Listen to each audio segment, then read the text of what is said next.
once upon a decade, in a wonderful land of ancient England, yes, there was a man, and this man wanted to show the world his passion and emotion. And this man was named Richard. Now, he went out into the street, and he basically was like a street performer, and he cried, and he just cried to show everyone his passion. And nobody liked it because they thought he was very annoying, but he wouldn't stop trying.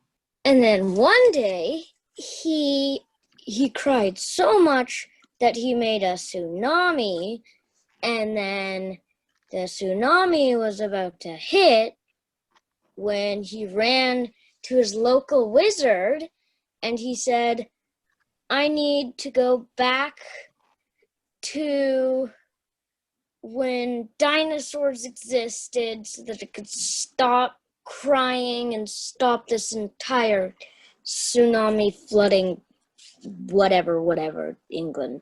Accidentally, he traveled to the Western time from 1760 something to 1790 something, I think. Then he saw two men with guns. Then Richard wondered what the heck is going on. They immediately started shooting each other, like how old Westerns go. Then a young girl, about 8 or 9, approached and like, you have to get inside, right? The girl was named Penelope, and for some reason had a magical time traveling watch. Richard asked the girl if she can use it, and Penelope said okay, because she wanted to get out of this stupid Western time. So then this Penelope person gives Richard the time watch, or they both use it, and then they travel to they try to get to ancient Rome, but unfortunately the time watch is slightly broken, and they end up flying into an alternate dimension. In this alternate dimension, they encounter a robot who was built for comedy, but isn't all that funny. And so he attempts to tell them several jokes that he's learned from other dimensions, including why did the alien cross the road, in which no one laughed at. And so everyone's getting a little bit tired of the alien at this point. But then the alien sees their watch, steals it, and runs off with it. Sorry, the robot does. So this robot alien, he runs off with the watch, and then he uses the watch, and he turns, since the watch is so broken, it turns this whole dimension into like dystopia, where it's like crumbling buildings and people getting stuck in manholes, sewage spewing from everywhere, and Penelope and Richard have to find this robot alien and steal his time watch to fix this. So they search the streets and they find this guy, and he's being brainwashed into enjoying this terrible dystopia. So they run out to him and they find this brainwasher guy and they beat him up, and then they take the time watch and then they push the button. When they arrived, luckily the time watch worked and they managed to make it all the way back. But not really. At the time, the wizard who had given him the gift of traveling to the Western time was there, but he was a rampaging evil sorcerer that had summoned dragons to destroy the entire town, which luckily meant that the tsunami was over, but it had created a bigger problem. So the dragons ate Richard and Penelope.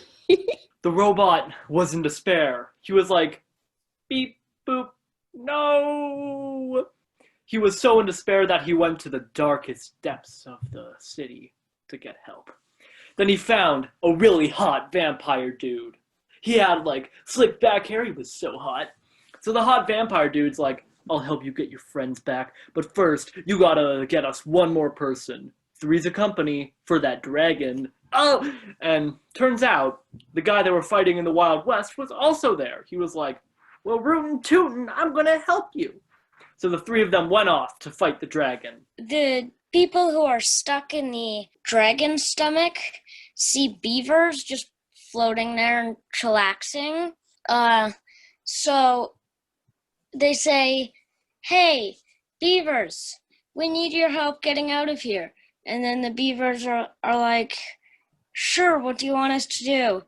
And then the people who are stuck in the dragon's stomach say, well, what if you chew the dragon's stomach out? And the beavers are like, sure, but why don't we just fly out? So the team's like, what do you mean? And then the beavers come up and they have wings. The magical beavers flew them out.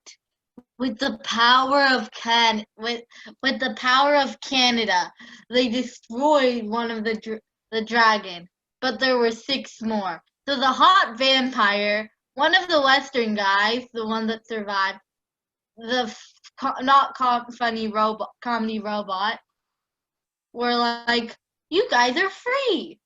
Then they're like, "Yeah, we are, thanks to the Canadian beavers." And thanks to the power of Canada, they all grew magical wings and got superpowers. So then the robot, not funny comedy, malfunctioning robot alien, then suddenly falls for the hot vampire, but then is so distracted by the vampire's hotness that it doesn't notice the giant dragon mouth that is behind it, and then it eats the not funny alien robot, thus ending our romance with a tragedy love story. So there. So the vampire, the super hot vampire, dives into the dragon's mouth because thankfully this dragon never chews. So he goes through the dragon's, esophagus and down into the dragon's stomach, where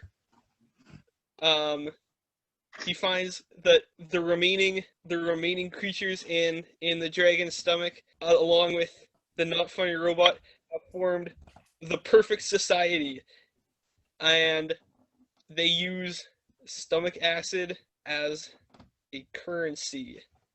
Inside the dragon, in the utopian city, it's one big dragon, some species had become elves and orcs and dwarves and things, and they had started crafting things using stomach acid as things and using things that the other people had brought in with them, and they had crafted axes and swords, and eventually they hacked their way out, and the city that they had built dropped onto the old city, and then everyone lived there happily. The end.